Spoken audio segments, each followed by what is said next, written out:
Alrighty, hello and welcome to the Feast or Famine podcast where we lay everything on the table. I'm Preston and I'm also here with Chris. Today we are going to be talking about some stuff. What do you want to talk about today, We're going Chris? to talk about some stuff. Gonna talk about some stuff. So you made your way back to Philly now, right? Yeah, man, I'm back in Philly. All right, how's the weather over there?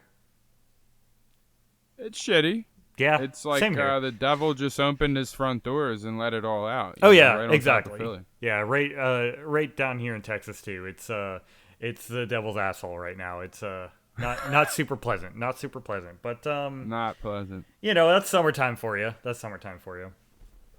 So, Yeah, as Will Smith would say, summer, summer, summertime. exactly. Please, algorithm, do not destroy us for that magical robotic Will, algorithm. let me live.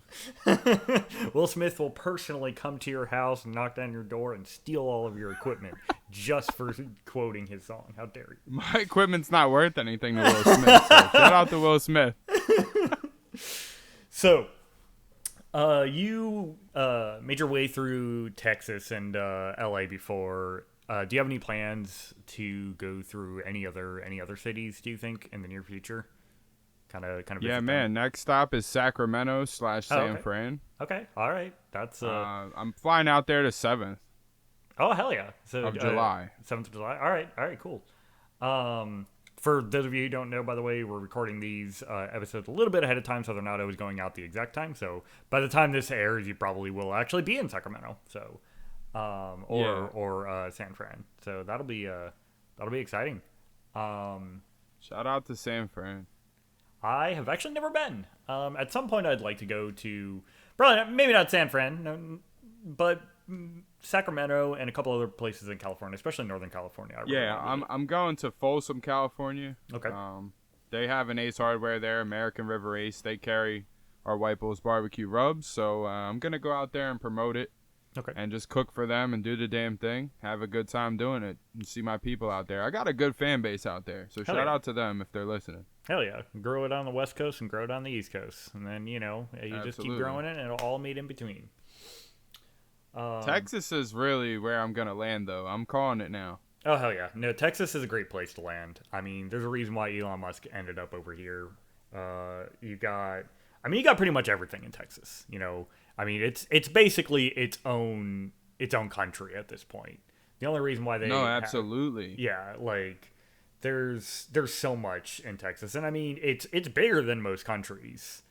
I mean, I might be biased because I'm here in Texas, but it's a hell of a state. It's a hell of a state. Although, admittedly, I haven't been to all of it. I still need to hit up Austin at some point. You got some exploring to do. Oh yeah, I got a lot of exploring to do. I wanna hit all the touristy spots, but also just kind of go on some hiking trails, all that kind of stuff. Yeah, do some soul searching in freaking some town you've never heard of. Exactly. Preferably when it's less hot, though. It's not my plan during the 98 summer. 98 degrees would not be soul searching energy. Right now, it's only about 90 degrees. It's only a slight hint of Satan's asshole. Not the Okay. not the it's full hotter blast. here then. So Yeah. shout out to Philly for being hotter than Houston somehow. Congratulations, Philly. You managed to be worse than You did Texas at something. Oh man, yeah. But I mean, Philly does have its fair share of cold weather too, at least. See, in Texas, we don't get any of that. We don't get any of that at all. It gets cold here, man. Like minus. Yeah, exactly. So you get the full spectrum. Yeah, unfortunately, because I'd rather just rock one way or the other, right? Like, give me Antarctica or give me Satan's doorstep. Not both. But at least I know what I'm expecting. You get everything here, and it's very bipolar. Oh yeah, so you got to have a full wardrobe. Yeah, no, we have all 4 full seasons, 100%. Yeah, at least coming down because there's a lot of people who come down to Texas. Like my roommate actually came from Vegas, and and they don't own pants. No, like the thing is, Vegas is such a dry heat that you're not used to it whatsoever when you come to a place like Houston, especially, or just like the Southeast in general. Right, you're talking like the desert versus the swamp. Very different. Exactly. Like it's roughly about the same amount of heat, maybe a little bit less down here, but the humidity 100% different. Humidity changes everything, man. Nobody wants that swamp. Oh yeah. Swamp pants, we'll call it. So, with your White Bulls seasonings that you're coming out with, I know that we have, what was it? I can't actually remember. Bird Gang and Pulled Hog are dropping this week. Yes, okay. I can never remember the names of them. And for those that might be backlog hearing this, that just means that we had about a month and a half gap between all 5 flavors. We had only rolled out 3 at first. It was just the best move for us to really gauge our next move, and then now we're back to full speed because the grind never stops, baby. So get that Bird Gang and Pulled Hog. WhiteBullsBBQ.com. You know the vibes. Hell yeah. Shameless plug. I still. I mean, hey, that's what we're. That's what we're about here. It's all about being shameless. Put it all on the table. I really am looking forward to getting every single one of those flavors and trying them in different dishes. I'm kind of tempted to see if I can make something with eggs, because I just earlier made some scrambled eggs actually for like kind of a brunch thing for me and my roommate. And dude, you gotta put some Bird Gang. That's what I'm thinking. I need to come up with like a recipe though that really utilizes that. I mean, probably put like some Bird Gang, have some. I'm not sure if I want to. You know where Bird Gang's an X factor, bro? In butter. I mix Bird Gang with butter and put it on lobster. I mix Bird Gang with butter and put it on corn. Oh hell, that sounds amazing! It's kind of next level. Oh, bro. I bet you could make some like. Have you ever tried making the Cheddar Bay biscuits that Red Lobster sells? Or absolutely, not, they just give them to you. I bet that will be fucking amazing. The Cheddar Bay biscuits. All right, I kind of I might have some in the future, I might look at this episode and be like, oh, man, that was a terrible idea. Why did I think that was a good idea? But in my defense, it sounds like a great idea. So I absolutely want to try that now, is try some of that in like a buttery kind of Cheddar Bay biscuit style. Oh, also, mix. bro. Yo, there you go. So I'm going to give the people some game. Bird Gang on eggs, Bird Gang and butter for your toast, and then Pulled Hog on your bacon. I mean, you're gonna have. Well, see, I've never tried seasoning my bacon, because I'm always like, it's bacon. Do you really need to season it? So you're saying actually put a little bit. You don't, but it goes from like something great to an embarrassment of riches. You start walking around your house with a pinky out every breakfast.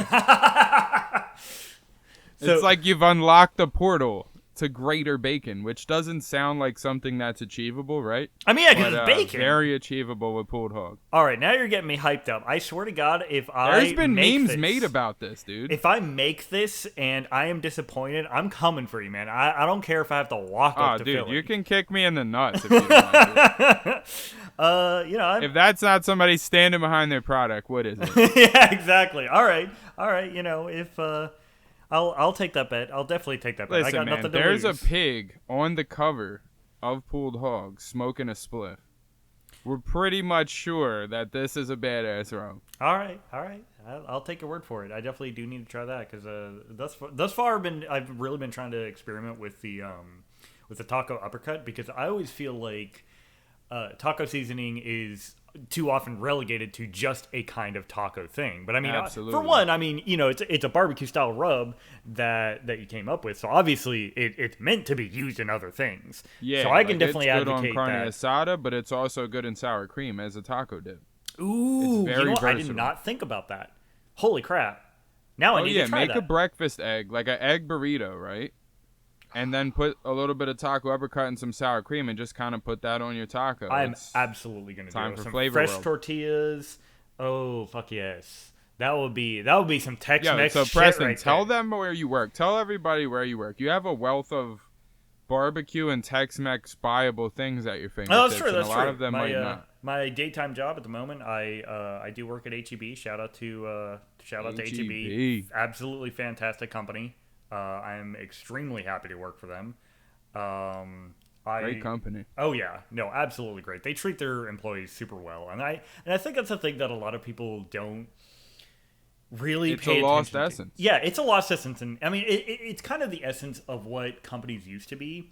So I feel Amen. like, and maybe this is just me, I feel like where things really started to go wrong with a lot of these companies, and I mean, we talked about this a little bit before, I think on our last episode, but the thing where it really went wrong with so many companies nowadays, with so many that are, just gouging for profit, is this idea of having a publicly traded company, and all of it just becomes about appeasing shareholders, and that's where the profit chasing really comes in. Whereas if you don't have those talk that shit. Yeah, if you don't have think about it, if you don't have those shareholders that you have to appease, like, maybe you have like some private shareholders or investors, but that's because they're investors because they believe in the product to begin with. So all you have to do is grow that business. Explain this, and then I have something that really relates. Go ahead. Yeah, so I was just gonna say, I feel like because HEB is a privately owned company, and its shareholders are basically its partners, its employees, and it's a really fantastic system because that means that they are investing into their employees, they invest into their businesses, they own the land that they have their stores on. So it's not about just the infrastructure of the ownership is a lot different. Yeah, and to me, it's essentially just how a business should be ran. To me, it's absolutely how a good example of American excellence in its purest form of when that's people really talk why about I brought him up. Yeah, for sure. Because when I was down there, it kind of blew me away of like the ownership they have on their situation. Oh yeah, and there's so much of it that just oozes quality in every facet of it. And that's the thing that I like about it. When you say store-bought or like brand version, yeah, HEB is the better one. Yeah, that's exactly. There's so many times when it's like, it's the opposite. The non-brand version. I had to go with the non-brand. No, in HEB's case, it's like, I got the HEB. It's the best. It's the bomb. Like, yeah, no, absolutely. That's man. Like their tortillas. Holy crap! Like, I can't have like other brands of tortillas now. Like, if I have to get like if they're not like fresh, Your family like, put me onto that when I was down there. Yeah. Oh man, their butter tortillas, I will openly show it. Even if I'm not working for them anymore, I don't care. Their butter tortillas, holy Jesus, they are so good. Oh my God. It's different. And they recently started rolling out like a larger size tortillas from the tortilleria. I can never pronounce that properly. I'm sorry to anybody so who listen, not to cut you off, but I'm glad that we talked about that because I wanted to say this for those who are listening and want to know. First, I was with Pit Boss Grills when I was coming up. Mm-hmm. And then I left there because business is business. We had some things that didn't work out on the business end. I left. I was a free agent for a month, and then I went with Traeger. And shout out to both Traeger and Pit Boss. Much love to them. I have no ill will. Mm-hmm. But I'm now officially no longer with Traeger, and that really comes from realizing that I can't do what I want to do with my brand if I'm attached to other brands, and in a sense of like the shareholders. Right. Yeah, exactly. Like these companies get bought out, and then they're just constantly trying to appease to the higher-ups. It's like, I didn't start this to have higher-ups. I am the higher-ups. Yeah, exactly. So for people out there doing it, like, if you want to do it how White Bulls is doing it, don't let anybody be your boss. I feel like if you do, much love to you, but you're not doing what we're doing. Yeah, I feel like it's kind of a two paths sort of thing. Like the first path that you have is, you can kind of follow that trend. You can go under these brands. You can be not necessarily sponsored by them, but you're working under their brand and whatnot. And that's fine if you're just trying to, kind of just get along, make a living, I guess. But the other path, which is definitely the harder path, the way that you're going, where you really are owning your business. It's not just a matter of an ego thing. And I think that's kind of the misconception. So many people have this misconception about when, you own your own business, it's always like an ego thing. I don't think so. I think it really means that you're willing to tackle everything that comes with really running a business. And you're doing that, again, not for shareholders, but because you genuinely believe in your product. I feel like, and not that there's anything wrong with necessarily going with the Traeger or a Pit Boss or, any other kind of brand in order to grow yourself. But there are people who will just kind of coast on that, their entire career, and then they got bought up and they sell their IP, whether that, intellectual property be entertainment or it's a right, seasoning, whatever it is whatever they came up with, whatever was effectively their baby gets kind of almost corrupted and bought out, and it's no longer their baby, and that's, to me, that's almost a shame, because I feel like if more people really put that time and effort into really growing their business, you would have just higher quality products just across the board. And not only higher quality products for so many different things, you would also have, I feel like, almost like cheaper, more accessible products, because it wouldn't be about chasing those profits. It would be about, hey, how can we really get this to people? How can we get this product that I believe in to more people, and that's really what it's all about when you get down to it. It's being able to share what you've made with those around you, and still being able to live off it, but you're not, again, just chasing profits. You're not trying to get a golden parachute out of it. Yeah, man, we talked about this in the previous episodes. There's just, there's a lack of accountability for the passion behind what people are doing, because they're not doing it for passion. They're doing it for money and fame and things like that. Yeah, so all the wrong reasons. But all the wrong reasons. I brought up HEB just because I respect them on a parallel type of level. We're nowhere near an HEB, but they just have their infrastructure correct. Like, they're doing it right. So shout out to them, man. For sure. I'd like to see more companies propping up kind of like HEB that have... Yeah, it starts with what we're doing. You know, like companies that, okay, me and you are 29, right? So people look at us and they're like, goddamn millennials, they can't do anything. They live on their phone or whatever. It's like they don't think that millennials have ambition, or I think that there's a lot of and I say that in this sense, right? There's a lot of millennial internet wizards, that they're blew up on YouTube, these Jake Paul type motherfuckers or whatever. Shout out to Jake Paul, by the way. But anyways, I'm not giving a shout out to him. I'm sorry. They don't really respect our genre though. Like, these young kids that are trying to run legitimate businesses, and I think that discourages a lot of kids our age. And it's like, if more 29-year-olds were like me, not to pat myself on the back, but I've gone through that criticism 1,000 times over. Sure. In a couple of different facets with this brand, and it's like, you just gotta believe in yourself more than other people. I think our generation's a little soft in that sense. Like, they want the sure thing, so they'll go work for Amazon, and there's nothing wrong with that. But like, there needs to be more stepping up that pay attention to a HEB, that, because we're the future of the country. Yeah. I have no doubt that I'm probably half the age of the HEB ownership. And that's what I mean. We have to start adopting those older than us generations that kept those standards. That's how these things keep being quality. And I mean, I wish that there was more of that going on, but I mean, that's why we're here. We're trying to be the driving force. Definitely. I mean, and again, it's doing all that for a reason. It's not just, that sounds like a cool idea. It's you actually have I feel like you have to have a passion for that.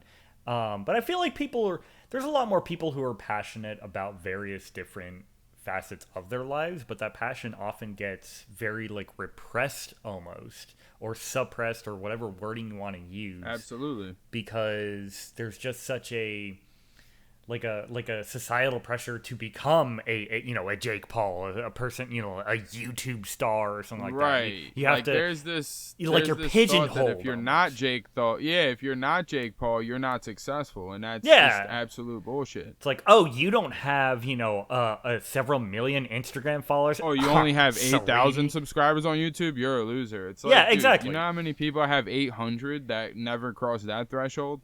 Yeah, exactly. Or worse. It's all about the long game. I will say that on the flip side of what I was just saying, our age group is known for also not having any patience, and it's true. Yes. We grew up 100%. On phones with instant gratification and shit, so they don't realize that in the real world, the long game is where it's at. Oh, yeah. Like, nobody buys a house in a week. It's a 30-year mortgage. Like, it's like we had mentioned before. It's kind of trying to go from A to Z. Just skipping everything exactly. in between. And some of us have gone from A to Z thanks to technology, but that's what I mean. I think that people think that's the benchmark, and I think it's very unrealistic. Yeah, you can't do that for everything. Sure, certain things you can. Meeting people is a lot easier thanks to the internet, but oddly enough, I feel like even though it's easier technically to meet people because of the internet, more and more people are more isolated, especially thanks to something like the pandemic. I mean, it's like crazy. what I did this weekend. It's like, do I really know you guys unless I come? Yeah, exactly. Like, you and I there's can a talk lot to each more other. like shade of gray there when you have the internet, because people portray a lot of things that they're not. Oh yeah. There's definitely something to be said, especially in the millennial age group, about the idea of kind of like an eminent front, a shout out to the Who for a fantastic song on that subject, of having this perception of yourself out there that almost feeds back into your own ego, but realistically, it's all fake. It's all front. It's none of it. I seen something that said exactly this. It's like, we always share our wins. Nobody's sharing their losses. Yeah. So when people are getting all like in their feelings and they're looking at Instagram, they feel even worse because Bobby down the street just bought a car. Yeah. And Martha down that street just bought a house. And it's like, they're the same age as me. But they're not telling you about their 2 divorces or the fact that they might have issues in their life. Like they're just always showing the win. Exactly. And even then, like you'll even have people now that try to twist like something that would normally be more of kind of a downer, like what I like to call the YouTube apology. Listen, I'm sorry for what, but they still are trying to twist it around to become like an ego trip about themselves, and it's like, whenever they mess up on something, instead of really putting themselves out there in a genuine sense, and it's so twisted. But if you had more of that genuine sense of connection between people, I don't feel like that would be as prevalent, because you could just see right through it. You could see right through like it being back the in bullshit the old that it days. is. You had to show it to me. You couldn't show it to me on the internet. You had to come down to my store and tell me you had the best rubs in the world. So me coming there last week was really the essence of that, and that's why I brought up an HEB, because I saw in Texas more than anywhere the attention to detail with the essence, so to speak, is like you can't lose that. And it was just like made me really think about how the internet does create a platform for people that could never do what I did in real life, and unfortunately, a lot of them are my peers. Oh yeah. So I feel like me stepping out there and really going back to the old way of things and proving who I am in person, I'm a leg up. For sure. I mean, there's something to be said about, wisdom is often said to be something that comes with age, but I feel like there's also something to be said about wisdom that collectively has aged. It can be transferred from generation to generation. And that's definitely one of those pieces of wisdom that I feel like is never really going to go out of style. Just having a genuine, honest business that is trying to put something out there for people to enjoy. And you're still making money off of it, but you're not trying to essentially trick people. You're not trying to swindle people. You're not trying to scam them. And I feel like that's what everybody's trying to do, just trying to run some kind of hustle, just to quote unquote make it. And their version of making it is, getting, millions and millions of dollars, not just, hey, living a good life, having things that actually matter. I guess that's a whole other subject as to what actually matters in life, and that's always something that differs. That's Pandora's box right there. That's a Pandora's box. Don't get me wrong, I can open that Pandora's box, but I don't know if we got enough time for that. Yeah, it's gonna be another show right there, buddy. Exactly. But there's an element of business that I'm happy that you're actually trying to bring back. It's not, like you said, it's not seen very often anymore, especially in people around our generation. But even previous generations, I mean, you have plenty of businesses that were founded by like even the baby boomer generation, that it's all about, this like almost like hyper capitalistic, sharks, dog eat dog. Yeah, like Shark Tank. Yeah. It's all about, just not even just instant gratification, just kind of, like I said, a dog eat dog world. Where we have shows like American Ninja Warrior. Yeah. Like this gladiator mentality is like, if you lose, you suck, get out. And if you're the best, wow, let's clap for you. Yeah. It's almost kind of barbaric, it's like Coliseum type shit. But instead of, people fighting each other with, swords and spears. Right, instead of lions killing people. We got companies capitalizing on HIV medicine. Yeah. Oh man, ain't that some shit? Yeah, exactly. Right. So Exactly. yeah.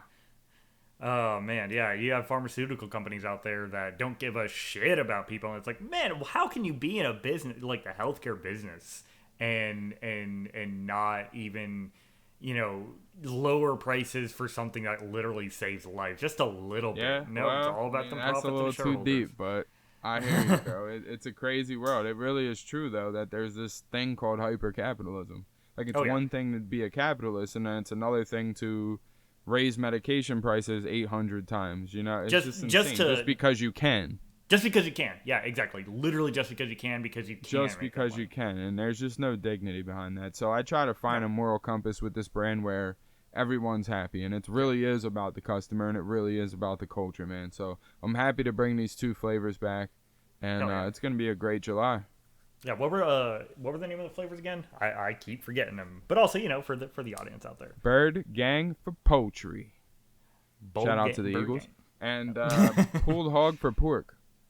All right, all right. I do definitely want to try that pulled Like to hog on give the them the bacon now. flavor profile, Bird Gang is like a savory, smoky, herby chicken roll. Oh, okay, okay. It's got smoked paprika in it. Oh hell yeah! I fucking love smoked paprika. So Right. I don't think you understand how much I'm probably going to be using that as soon as I get Oh, that. dude, you're gonna love Bird Gang. And then we have pulled hog, which is like a salt, pepper, garlic, but it has a really strong notes of brown sugar. Like that's the sweetest rub we make by far. Yeah, I That's could for actually your see that pork going chops, real. your bacon, your pulled pork butts. I could see that going really good with like some applewood smoked bacon or something like that. Really bring out Absolutely. that I kind of like encourage the it. sweet and savory. Cook it and render it as low as you can. It'll come out like candy. Mmm. Fuck yes. Damn, now I'm hungry again. I just ate like an hour ago. That's what we do on Feast or Famine. Hell yeah, putting it all on the table. Hell yeah. Yeah, now I'm hungry too. I'm about to go make some wings. Oh man, that sounds like a plan. Well, this has been another episode of the Feast or Famine podcast. Thank y'all for joining us, and don't forget to order as much of the Bird Gang and Pulled Hog. Holy crap, I am so bad with names. He got it. Pulled Hog. Okay, all right, I got it. Third time's a charm. Pulled Hog. Third time is a Bird charm, Gang sir. and Pulled Hog. Make sure to get that shit as soon as it comes out, which by the time this Yes, podcast sir. comes out should be about the same time. So, yeah.